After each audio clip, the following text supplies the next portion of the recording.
Students, तो आज हम एक्सरसाइज 3 करेंगे, ठीक है, किसकी, एक्सपोनेंट्स एंड पावर्स की। ठीक है, हमने इसकी 2 वर्कशीट्स एक्सरसाइजेज कर ली हैं। तो थर्ड एक्सरसाइज में देखो, हम पहले 2 लॉज करेंगे, उसके अकॉर्डिंग ही हम इस एक्सरसाइज को सॉल्व करेंगे। ठीक है, तो पहले लॉ को समझो, उसकी एग्जांपल देखो, फिर सेकंड लॉ करते हैं। ठीक है, लॉ 1 क्या कह रहा है कि अगर x हमारे पास कोई रैशनल नंबर है एंड x नॉन ज़ीरो है, वेयर जो m and n are positive integers हैं, तो हमारे पास क्या होगा, कहते हैं x raise to power n multiply x raise to power n is equal to x raise to power m plus n।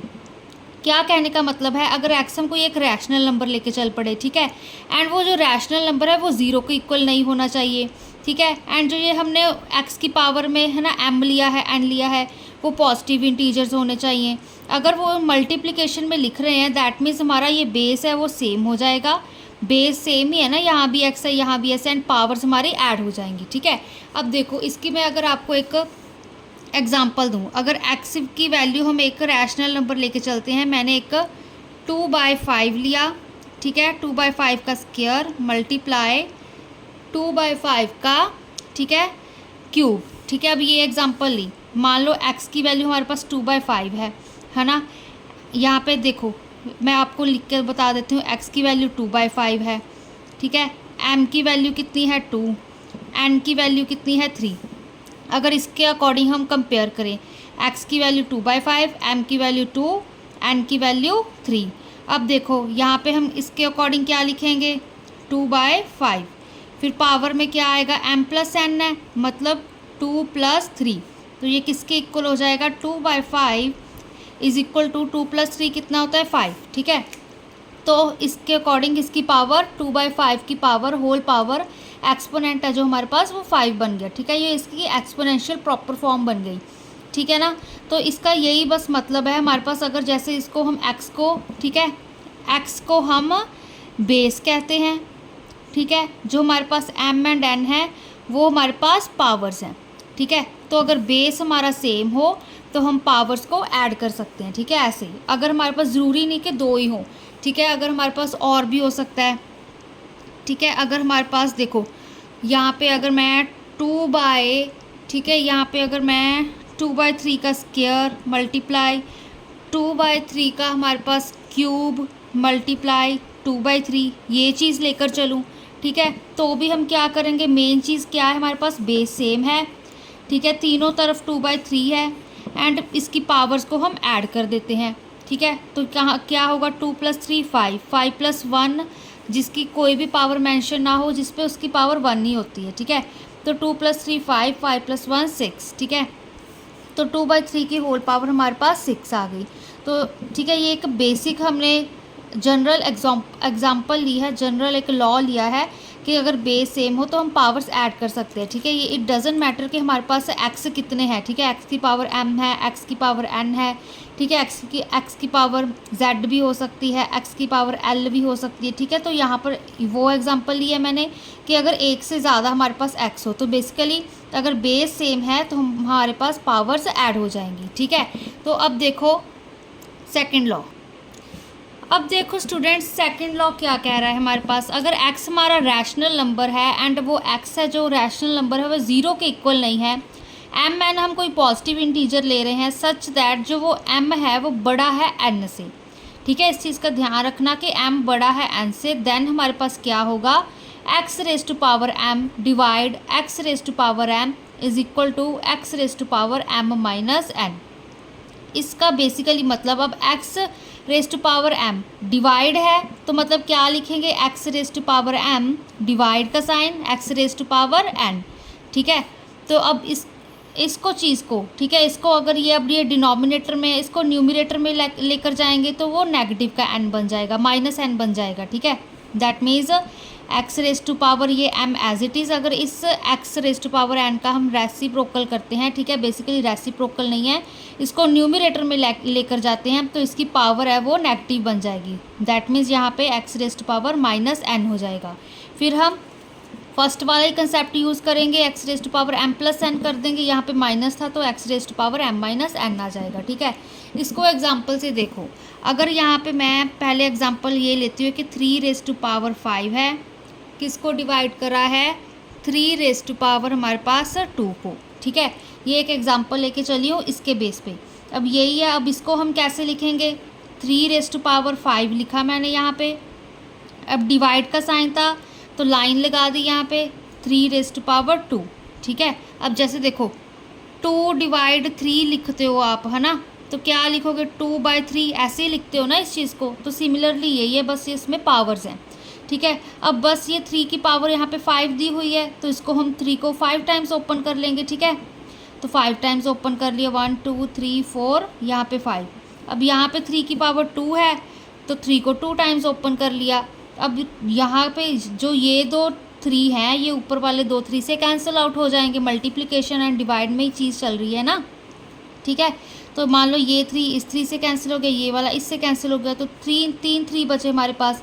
फिर क्या बचा, 3 × 3 तो इसका आंसर क्या आएगा, 3 3 ज़ा 9, 9 3 ज़ा 27, ठीक है। और या फिर आप सिंपली कह सकते हो कि 3 का क्यूब, ठीक है, ये आंसर आ गया। तो x raise to power m divide x raise to power n, ये चीज़ थी, हमने इसको सबको ओपन करके देख लिया। अब इसको सिंपल इसके अकॉर्डिंग लिखना हो, यहाँ पे हम क्या लिखेंगे, 3, है ना। अगर x हम 3 मान के चले हैं, m की वैल्यू 5 है, n की वैल्यू 2 है, तो यहाँ पे हमने x लिखा 3, m माइनस n किया 5 minus 2 is equal to 3 raise to power 3 आ गया, 5 में से 2 गए 3, ठीक है ना। तो यहाँ पे अगर x की वैल्यू मैं 3 ले रही हूँ, m हमारे पास 5 है, n हमारे पास 2 है, ठीक है। ये इस लॉ की एक एग्जांपल है। अगर हम रैशनल नंबर कंसीडर करें, ठीक है, रैशनल नंबर अगर मैं एक 2/3 ले लूँ, ठीक है, उसकी पावर मैंने 6 ली, डिवाइड 2/3 उसकी पावर मैंने 4 ली, ठीक है। इसको अगर हम एक्सपोनेंशियल फॉर्म में अगर हमने इसको एक्सप्रेस करना हो इसके अकॉर्डिंग अगर हम देखें 2/3 x, यहाँ भी x है तो 2/3 लिख दिया, ठीक है। अब m माइनस n करना है, m हमारे पास 6 है, n हमारे पास 4 है, -4, तो यहाँ पे क्या आएगा, 2/3, 6 माइनस 4 कितना होता है हमारे पास 2, ठीक है। तो ये इसका आंसर आ गया। अगर हम इसको दूसरे वे से करें, अब यहाँ पे 2/3 की पावर 6 और डिवाइड का साइन है तो एक लंबी लाइन लगाएंगे, यहाँ पे फिर से 2/3 लिखा, उसकी पावर कितनी है 4, ठीक है। अब इसको हम ओपन करते हैं, 2/3 को हम 6 टाइम्स लिखेंगे, मल्टीप्लाई में लिखेंगे, ठीक है ना, 2/3 मल्टीप्लाई 2/3, ठीक है। तो इसको हम 6 टाइम्स लिखेंगे हमारा आंसर निकालने के लिए, ठीक है ना। अब यहाँ पर डिनोमिनेटर में अब ये एक बड़ी लाइन लगा दी, यही वाली। अब यहाँ पे 2/3 कितनी टाइम्स है हमारे पास, ठीक है, 4 टाइम्स है, तो इसको हमने यहाँ पे 4 टाइम्स लिख दिया, ठीक है ना। तो अब यहाँ पर देखा जाए, यहाँ पे ये वाला इससे कैंसिल हो गया, ये भी इससे कैंसिल हो गया, ये इससे कैंसिल हो गया, ये इससे कैंसिल हो गया, मल्टीप्लाई में है सारा कुछ, 2 ही बचे हमारे पास, तो 2/3 की पावर 2 आ गई, ठीक है ना। तो बस यहाँ पे लॉज यूज़ करने का मेन मोटिव यही है। अब हम लॉ यूज़ कर रहे हैं तो हमें सीधा आंसर पता लग जाएगा। अगर डिवाइड कर रहे हैं तो m माइनस n करना है, ठीक है, मल्टीप्लाई कर रहे हैं तो m प्लस n करना है, ठीक है ना। तो बस सीधा हमारे पास ये यहीं से आंसर आ जाएगा, ठीक है। अदरवाइज़ हमको ऐसे पूरा खोल के ओपन करके सॉल्व करना पड़ेगा। इसमें भी यही चीज़ है, ठीक है, सारा ओपन करके सॉल्व करेंगे तो यहाँ पे सीधा ही x raise to power m multiply x raise to power n is equal to x raise to power m plus n हो गया। यहाँ पे x raise to power m divide x raise to power n is equal to x raise to power m minus n हो गया, ठीक है। तो इन 2 laws को यूज़ करके हम अब ये एक्सरसाइज सॉल्व करते हैं। अब देखिए क्वेश्चन 1, अब क्या कह रहा है, which of the following statements are true. अब इन दोनों बेस पे ही है, ठीक है। तो देखो क्या होगा, अब यहाँ पे मल्टीप्लाई का साइन आ रहा है, यहाँ पे 3/4 है प्लस का, एंड यहाँ पे -3/4 है, ठीक है। यहाँ पे प्लस का है, यहाँ पे माइनस का है। कहते हैं वो दोनों को ऐड करके -3/4 का 6 बनना चाहिए। अब देखो सबसे पहले तो यही कंडीशन नहीं सेटिस्फाई हो रही कि यहाँ पे हमारे पास x की वैल्यू सेम नहीं है, ठीक है ना। तो कोई मतलब बनता नहीं है कि हम इसको ऐड करके इसकी वैल्यू -3/4 की पावर 6 बने। अगर इसको हम ओपन भी करके देखें, 3/4 मल्टीप्लाई 3/4 मल्टीप्लाई 3/4, ये 3 टाइम्स था, ठीक है। अब ये भी मल्टीप्लाई में, तो -3/4 मल्टीप्लाई -3/4 मल्टीप्लाई माइनस ऑफ 3/4 करेंगे, ठीक है।